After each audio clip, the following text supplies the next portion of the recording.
మనకి ఎందుకు సైలెంట్‌గా ఉందామంటే, అలా సైలెంట్‌గా ఉంటే తమన్నా సింహాద్రి ఎందుకు అవుతుంది? కాదు కదా!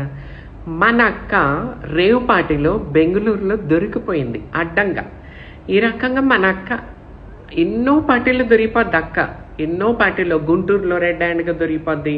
వాళ్ళీళ్ళతో రికమెండేషన్ చేయించుకొని బయటకొచ్చేస్తది. ఈ రకంగా దొరికిపోద్ది. ఆమె బాహుబలి హీరోయిన్ ఏం కాదు, మళ్ళీ చేసేది చిన్న చితక క్యారెక్టర్ ఆర్టిస్ట్. కానీ ప్రాపర్టీస్ చూసుకుంటే మాత్రం బీభత్సంగా ఉంటాయి ఆ అక్కయ్యి.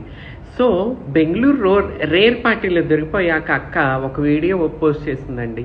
నేను బెంగళూరులో లేను, హైదరాబాద్లో. అంటే హైదరాబాద్ మరి ఇల్లు చూపించగా చెట్ల దగ్గర నుంచి చెట్టు దగ్గర నుంచి ఒక వీడియో పెట్టేసింది.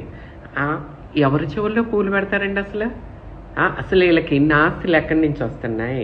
చేసేదో హీరోయిన్లు కాదు, ఏమీ కాదు, సినిమాలు ఏదో క్యారెక్టర్ ఆర్టిస్టు. ఇన్ని ప్రాపర్టీస్ ఎక్కడి నుంచి వస్తున్నాయి?